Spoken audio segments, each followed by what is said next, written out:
एक बड़ा धनी परिवार था। जब हम बच्चे थे गुरुआश्रम में, तो उस समय उन्होंने एक बड़ी गाड़ी खरीदी थी। बड़ा हर्ष मनाने मंदिर आए, भोग लगाया, बांटा और खूब आनंद मना रहे थे। सजी गाड़ी और सब। अकेला लड़का था उनका। वहाँ से ढूंढी घाट गंगा जी है और एक बहुत बड़े संत का आश्रम है, वहाँ वो जा रहे थे। बस खाई में गाड़ी गिरी और सब बच गए, अकेला लड़का मर गया। अब वो शोक का तूफान आया जो गाड़ी के हर्ष से नहीं पूर्ण होने वाला था, क्योंकि कुल का दीपक ही चला गया। काल महाबली है, बहुत सावधान। भगवान की शरण के बिना बाहरी भोग लगाने से भगवान प्रसन्न नहीं होते। आप कह सकते हैं कि वो मंदिर में भगवान के गए और भगवान को भोग लगाया। आप करो पाप और उस पैसे से भगवान को भोग लगाओ तो भगवान भोग पाएंगे क्या? भगवान क्या कहते हैं? भाव का भूखा हूं मैं। भगवान ने तो नहीं कहा कि मैं लड्डू पेड़ा का भूखा हूं। तुम करो पाप, मनमानी आचरण करो, सोचो लड्डू पेड़ा का भोग लगा कर हम भगवान को अपने पक्ष में कर लेंगे, तो ऐसा कभी नहीं पाया गया। जब पाया गया तो अकिंचनों के पक्ष में भगवान मिले। जो भगवान को समर्पित चित्त नाम जापक, उन्हीं के पक्ष में भगवान रहे। नहीं तो धनी मानी लोग भगवान को खरीद लें, गरीब लोगों को भगवान कभी मिले ना। लेकिन जब मिले भगवान, गरीबों को मिले, अकिंचनों को मिले, असहायों को मिले। जो आर्त भाव से भगवान की शरण में गए, उन्हीं को भगवान मिले।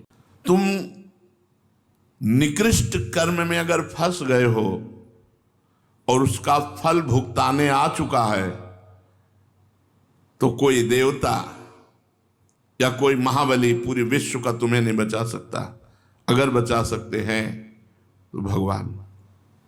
हमसे निकृष्ट कर्म हुआ, वो हमें फल देने के लिए प्रस्तुत हो गया। अब हमें बचा सकते हैं तो सिर्फ भगवान बचा सकते हैं, दूसरा कोई नहीं बचा सकता। भगवान को पुकारो।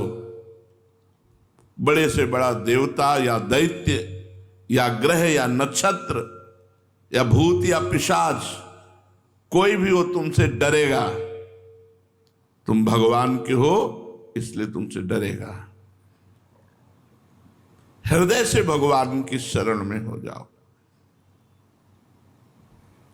इन भूत पिशाच गलत ग्रह नक्षत्रों का बस उन्हीं के ऊपर चलता है जो भगवान का आश्रय लेकर भगवान का भजन नहीं करते।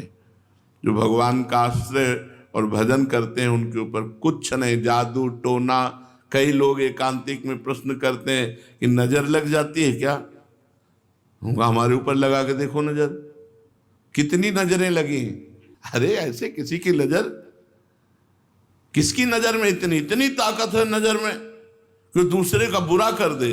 हमारे कर्म यदि बुरे नहीं है तो किसी की ताकत नहीं, किसी की नजरों में ऐसी ताकत नहीं कि हमारा बुरा कर दे। और हम यदि बुरे आचरण वाले हैं तो कोई भी सुख हमको नहीं मिलेगा, वो दुख में परिणित हो जाएगा। इन सब बाहरी बातों पर सत्संगी लोग ध्यान न दें।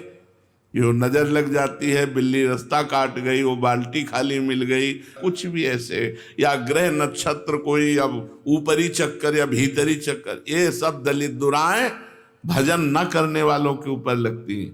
भजन करने वालों के ऊपर, जहां राधा राधा राधा, वहां कोई बाधा ही नहीं है।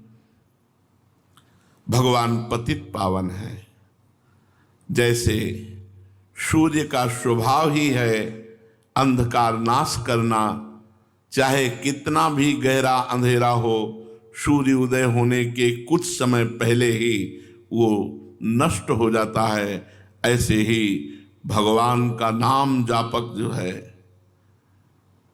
भगवत प्राप्ति के पहले ही सब पाप ताप शोक सब नष्ट हो जाते। एक अद्भुत आनंद, वो शीतलता कहीं नहीं है जो शीतलता भजन में है।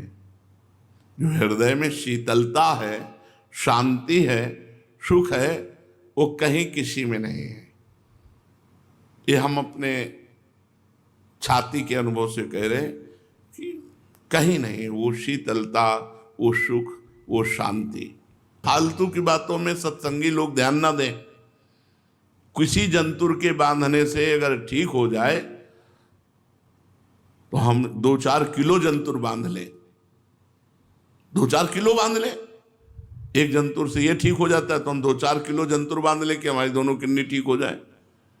कुछ नहीं होता, भोगना पड़ता है। हाँ, भगवान का भजन करते हो तो मुस्कुरा के भोग लोगे, संघर्ष में जीवन से लड़ करके निकल जाओगे। और भजन नहीं करते तो पीस डालेंगे, ये मार डालेंगे। एक डायलिसिस मैन आया था, वो कह रहा था मुझे मृत्यु दे दो, इतना कष्ट होता है, कब तक झेलूं।